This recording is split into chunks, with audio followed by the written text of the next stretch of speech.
Furonda or Frederick Douglass. Like, who is that exactly? And I want people to Ain't nothing wrong with Frederick Douglass. Ain't nothing wrong with Frederick Douglass. I am not Frederick Douglass though. That's the only thing. True. I just ain't Frederick Douglass. Let me get back to my screen. Where are we? True. Here we go. So let me if you give me 2 seconds. Oh yeah, you good. And then I'm very humorous, so I just warn you that ahead of time. I very witty and do a lot of banters and everything like that. I have a good sense of humor, so I say that in advance because sometimes it's received well by people and other times it isn't. So I have to throw that disclaimer out there. That's just my nature. No, I intend to offend nobody in any way, shape, or form. But I'm just a very spirited individual when you get to know me. So that's how I roll. Well, listen, Clay. I am I'm picking up what you're putting down, and I am not easily offended at all. Good. And I appreciate you giving me some a moment to. Oh yeah, you good. Shape my hair. I just got out of another meeting with somebody that was committed to misunderstanding what I was saying, so it took much longer than oh, you fine. Than it should have. Are you gonna be in Montgomery this weekend? I would love to be in Montgomery if an invite was extended to me. Could you could be in Montgomery this weekend? I could, as long as the invite's extended. I don't go anywhere aimlessly. It has to be for a purpose, and you know what I mean. So it's a national rally in Montgomery this weekend. Okay. All roads lead to the south, and we are all going. The faith leaders are going to meet in Selma at 9 tomorrow to meet. They're going to meet. They're going to pray. They're going to walk over the Edmund Pettus Bridge, and then there's going to be a mass rally in Montgomery. And so a lot of my comrades from around the country that work on all types of different work, from electoral justice to criminal justice, we're all going down. Okay. So good. A lot of the Ignite the South people will be there as well. That's good. That's wonderful. Yeah, I'm always down for a good cause. I just need to know who, what, when, where, how, why, dates and times, locations. That's it, basically. And I'm plugging my computer on and I'm turning my camera on. So give me 2 more seconds, and we are ready to roll, Clay. All right, cool. How long have you been affiliated with Ignite the South? I'm not affiliated anyway. My affiliation began when I met you, Tam, and D in Durham. Oh, really? Mm-hmm. Okay. I worked at the but that's one of my side quests. So when I travel, I could get discounts and everything like that. But that's how I connected with y'all. I met you too, so Yeah. So you may not remember meeting me in person, but I definitely remember you. Well, yeah, I remember. Stop mic. Let's see. How do I turn my camera on? I've even applied for the cohort coming up. Really? I did. That's fantastic. I use y'all as a reference too. Yay! Please do. My executive director recommended that I participate, and I'm so glad that I did, because the relationships that I made across the South are just invaluable, and people are doing the work for real. So yeah. All right, so here we go. Okay, I'm turning my camera on when I figure out how to do this. And I heard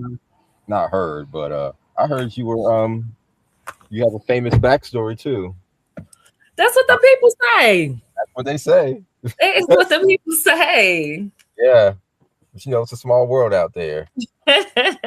But you have your own identity that can stand alone from many life experiences. So it's only addressed if you want to address it. But Okay. I'm just saying, Yeah, I'm happy to talk about anything. I've worked in I've been in many places, spaces, so it's very I I'm definitely not phased, but I'm aware, but I know how to act accordingly. I just put it that way. I've lived everywhere. I lived in New York, LA, San Fran, London, Paris. Oh, My wow. family's here in North Carolina. What were you modeling? What was that? Were you modeling? I've done modeling. Whoa, dang, you good. I've done modeling too. But I don't tell everybody that. It's not, I mean, I'm not going around the barbershop telling brothers that or at the game. Hey, brother, did you know I used to be a model? I ain't just dropping it like that, you know. Hey, brother. I was younger, I think this will help us early get 20s as a kid, but yeah, you know. Yeah, that's a better shot. That's good. And then my birthday balloons are up. Oh, yeah. It was your birthday recently? Yeah, I had a birthday. It was my 45th birthday. Okay. Well, God bless you on another year around the sun. And when exactly was your 45th birthday, as you described? It was April 19th. Oh, okay. It's about a month ago. All right. Okay. Well, cool. Well, happy belated birthday. Thanks, Clay. I'll keep the balloons up until they lose the helium. They gonna drop down. So Miss Furonda, just tell us your backstory. How did you become who you are today? In any way you want to describe that. Sure. Thanks for the question, Clay. I started in social justice. I started in social justice early. I was always one of those kids that was like, you gonna let them do that to you? No, you can't do that to them. You know, I've always been an advocate my entire life. Seeing injustice. I tell the story a lot. When I was in like kindergarten, first grade, I realized. Is everything okay? No, it's just hot. It's hot. Oh, okay. I was like, do I need to remove this down? No. It's hot. Okay. We're from cold to hot here, real quick in North Carolina. Absolutely. So I've been, like I said, I've been an advocate my whole life, and I was able to understand injustice really early on. I tell the story all the time when I was in kindergarten, first grade, and we were learning to read. I was in a group called the Superstars, and we sat down in the middle of the classroom on this really colorful rug, and we had all these visual learning aids and posters and things. But a lot of my friends and classmates were on the perimeter of the classroom, and they were called the bears. And you did not want to be a bear, Clay. You did not want to be a bear. They were in groups over by themselves. The teacher rarely interacted with them. And if she did, she was screaming at them. And I was wondering, like, why are you treating these kids like this? So that was like and I would ask my mom, and I would, if somebody on the outside of the classroom had a question, I would raise my hand and the teacher would call on me, and I would say, hey, my classmate across the room at the edge of the classroom, they have a question, and so that was that's the first like advocacy that I can think of. And when I was in law school, I really found my advocacy legs, started doing weekly protests. We called them Truthful Tuesdays, and we would go to the Capitol and we would talk about issues. That's the time in Arkansas where we were trying to get our legislators to pass the healthcare expansion here in Arkansas. We were successful in doing that. Started working in death penalty abolition. Damian Echols, who was one of the West Memphis Three, if you all know the story, if you don't, you should look it up. He had been released while I was in law school. Had been released from Arkansas death row. He came and he spoke to us. And it really was eye-opening to me because as a child, I had watched that trial play out. That was like one of the first televised trials here in the state of Arkansas. And I'd watched that trial play out. And then to see him as a free man, to come back to the law school and to talk about his years on death row, the fact that he could no longer really see. He had gone virtually blind on death row because of the conditions. And And this man didn't do anything. And not only that, the state of Arkansas forced him to take an Alford plea. They would not just outright exonerate him. So they forced him to take a plea where he said, well, I know that the state, if the state retries me, that they've got enough evidence to convict me. And that's the way that our state gets around compensating people or admitting any type of wrongdoing. And so that's really when I got involved with the death penalty and with the Arkansas campaign to end the death penalty, to an Arkansas campaign to abolish the death penalty. Started working on cases, advocating for cases. When I graduated law school, I became the executive director of the Arkansas Coalition to abolish the death penalty. And then after some years in the movement, started working with the U.S. campaign to end the death penalty, formerly known as the Eighth Amendment Project. Okay. I love to hear all that. So, what brought you around? What brought you around to Ignite the South, or tell me how that began? So, actually, my executive director, Laura Porter, recommended that I consider this program, Ignite the South. I had honestly not heard of it before. And I did the application process, was accepted, and started the program. And it has been such a phenomenal and pivotal point in my career as an organizer, as an activist, as a Black woman living in the South. Understanding more about the struggles that the shared struggles that we are experiencing across states, these former slave holding states, and to engage with like-minded individuals, organizers, teachers, change makers across the South that we came together a number of different times to basically have like a think tank to understand exactly what issues each individual person was dealing with in their locations, and working together on some shared solutions. And I'm so excited that Ignite the South didn't stop there, and we are really, really working together to ignite the South. That's great. What are you hoping comes from that going forward? Obviously in your own walk in life and just collectively with our community, with just Black people in general, or anyone who wants to be liberated. Sure. One of the things that I hope is coming forward is that people across the South, across the country, but starting in the South, because we are the epicenter of oppression. We, as goes the South, goes the nation. You've heard of them many, many times, but these atrocities, these oppressions, these model legislations that they pass, they all start in the South, and many of them start here in the state of Arkansas, where there is not a tremendous amount of opposition. There are some of us that are there regularly speaking out against issues, but the concerted effort, the concerted mobilization that we've seen in other areas, we are not experiencing that. We're building that right now, rebuilding that, because we know Arkansas and Little Rock was the ground zero for integration in this country. But what I'm hoping to see from Ignite the South is us to continue to lock arms, to move forward together, to share each other's struggles, to understand that the redistricting in Louisiana is affecting the people in Alabama, which is affecting the people in Arkansas, Florida, Mississippi, Georgia, North Carolina, South Carolina, like Texas.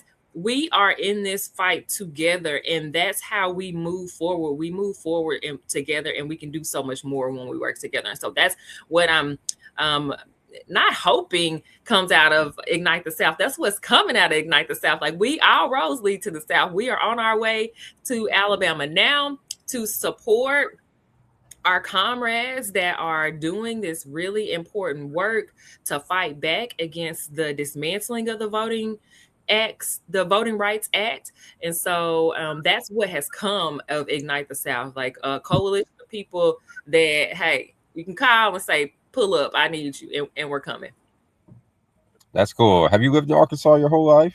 I haven't lived in Arkansas my whole life, but I've lived in Arkansas longer than I've lived anywhere else. And so I'm keenly aware of the struggles here, of how being a former slave state affects the policies here, affects the quality of life of the citizens here, the poverty that we're experiencing and seeing, the mass incarceration that is perpetrated amongst people, the war on drugs that continues today. So I am an Arkansan through and through. Oh, okay. How long have you lived in Arkansas? Ooh, how long have I lived in Arkansas? I've lived, I was not born in Arkansas, but we moved here. I graduated high school here. I went to the University of Arkansas at Fayetteville. I went to law school here, and I'm a Razorback. I'm also a Bowenite. I went to the University of Arkansas at Little Rock, William H. Bowen School of Law, and it's where I gained my Juris Doctor and I began practicing law here in Arkansas. I'm licensed to practice law here in Arkansas. I had my first real organizing job here in Arkansas, so I'm an Arkansan through and through. Okay. Have you ever done any lobbying or rallying work with or against Walmart since they're headquartered there, and obviously in Bentonville?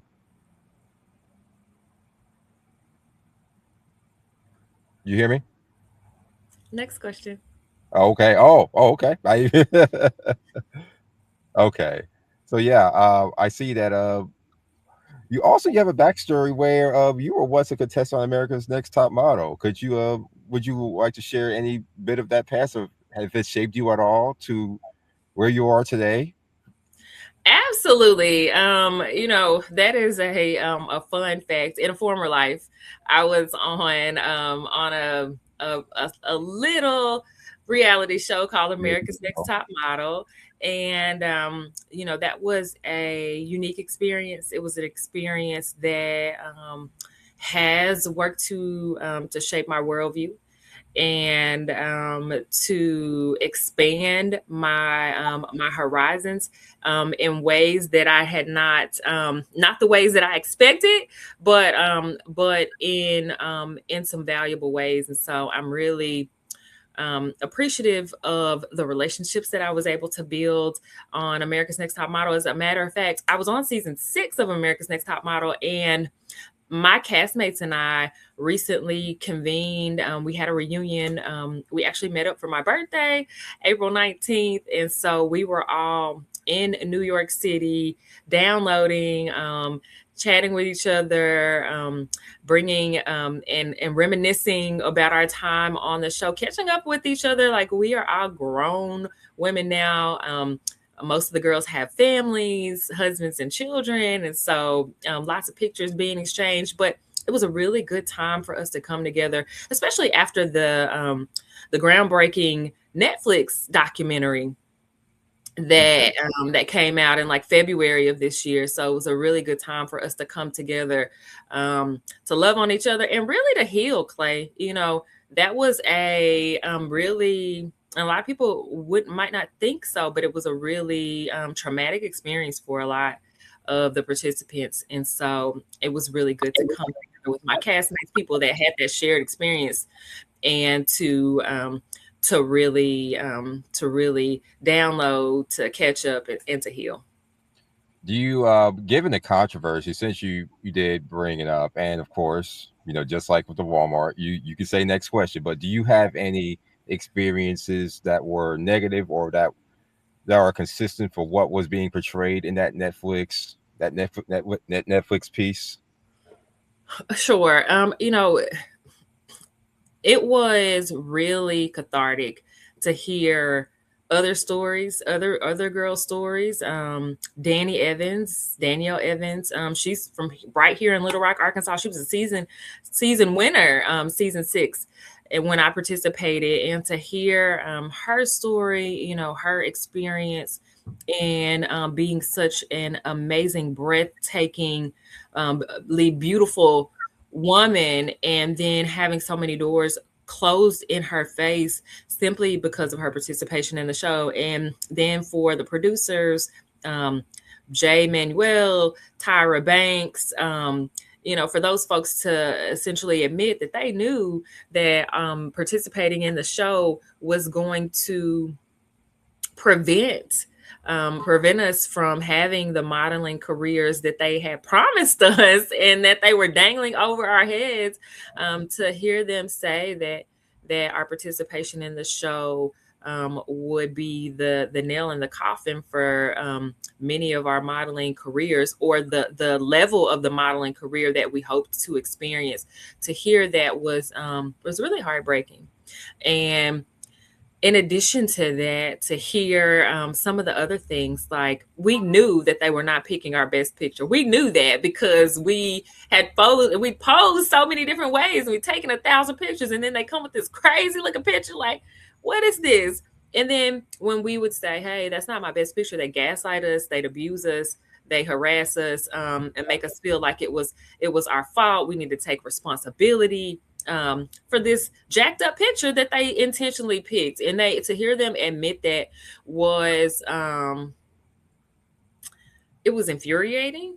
It was but it was also a relief. It's like, oh wow, I'm not crazy. Like, all these years, 20 years later, I wasn't crazy to think that this is what was happening, because they were manipulating and lying to us. Yeah. Right. Well, I'm definitely glad you came out on top of it better, and obviously, and you found other passions in life that are obviously fulfilling you to where you can pour back in to others. So that's definitely good. I remember I only saw first couple of seasons. I didn't see your season, so you gotta go watch it, Clay. I actually will. Look up some clips. Like, oh, dang, okay. But I certainly will.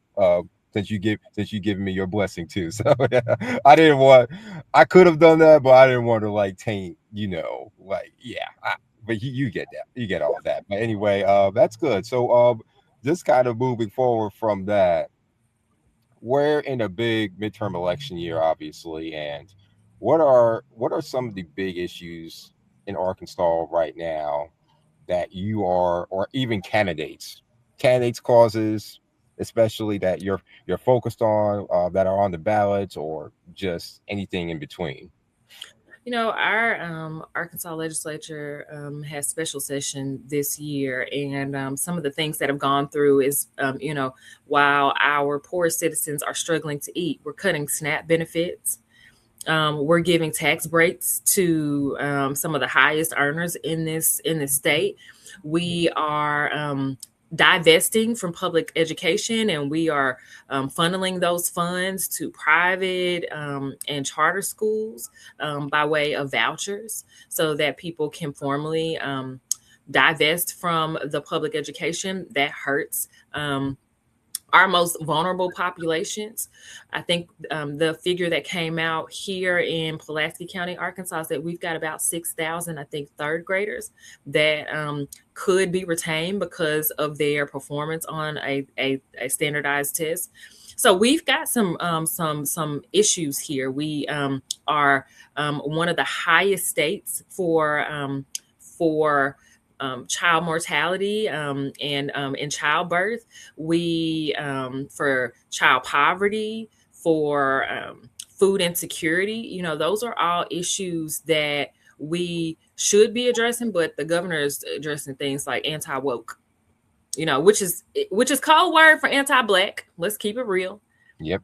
So those are the types of priorities that have been set by this administration, and it is not considering what the everyday Arkansan needs. We have farmers that are going bankrupt every single day in record numbers, and we've our state, local, federal government are focused on things like infusing data centers into our most vulnerable communities. And so those are some of the fights that we have here in Arkansas. Economic mobility, making sure that people of all walks of life, especially the people that go and work every single day, that they can afford to live in our state. So those are some of the fights that we are tackling here in the state of Arkansas, trying to abolish the death penalty, Arkansas has recently, we were one of the first, we are one of the first states that has passed legislation to allow for nitrogen gas executions. And when you think of nitrogen gas executions, what you should be thinking about is the world's history of the Holocaust and how so many Jews were taken to concentration camps and gassed. Gas is not something that you can even is allowable to use to put a dog to sleep, but yet we have authorized the use of nitrogen gas to kill humans, and so those are some of the things that we're fighting here in the state of Arkansas. Yeah, it's crazy because even our former president, who was also your former governor, was a proponent of the death penalty, and it's just amazing how we're still having these conversations about. I think public opinion is more in favor of abolishing it. I mean, now I'm talking about the whole national populace. Obviously, that might differ if you go obviously if you measure it out to just the population of Arkansas, but I'm in the South as well. Obviously, not the deep South, but in North Carolina, to where it's swaying slightly to more towards a more pro abolition of it. So the efforts are being made, and there's definitely a lot more sentiment in that regard. We haven't had as many executions here in North Carolina in a long time, thankfully, but there's still ways to go on a broader scale. Yeah. And one of the things that I really appreciate about North Carolina is the Racial Justice Act that was passed there. Now, there's been some back and forth with the Racial Justice Act, but there has been an acknowledgement in North Carolina that race affects who gets the death penalty. And that's something that every state needs to acknowledge, especially the states that are here in the Deep South, because that sordid history of slavery, racial terror, lynching cannot be disconnected from the modern day death penalty. It is absolutely a through line that between lynching and racial terror lynching, and we have to talk about that, and we have to talk about why African Americans receive the death penalty at a much higher rate, an exorbitant rate. Here in Arkansas, it's over 2 times an African American is more likely to receive the death penalty for a capital crime versus their white counterpart, who is over 2 times more likely to receive the more lenient sentence of life without parole. And so the color of your skin can mean whether you live or die, and that is unacceptable. Absolutely, for sure. But that's all I have for you now, Ms. Brasfield. I appreciate you, and I appreciate your time and everything that you're doing. I've never been to Arkansas before. I've always wanted to go, like in the past, but it's never too late. I've always wanted to go to all 50 states in this country, quite frankly. But how can we all support you and everything you're doing going forward so you can continue to charge and everything else? Well, absolutely. You've got an open invitation to come visit me in Arkansas, Clay. But in the meantime, if you want to connect with me, if you want to connect with the U.S. campaign to end the death penalty, you can visit us at www.enddeathpenalty.org. That's www.enddeathpenalty.org.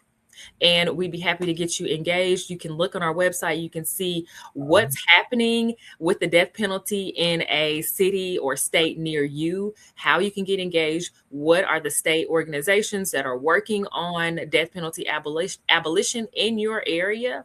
And you can connect with the U.S. campaign to end the death penalty. We would love to have you. We need all hands on deck because the death penalty is a fascist tool. And as long as we have the death penalty on the books, we will continue to see these fascist and authoritarian attacks and tactics that we continue to see today. Cool. Well, love it. Well, that is it, Ms. Brasfield, and thank you for this again. So you're free to go, but yeah, let's definitely stay in touch. Absolutely. Thanks so much, Clay. I appreciate the opportunity. All right. You have a good one. I'll talk to you later. You too, babe. Bye-bye.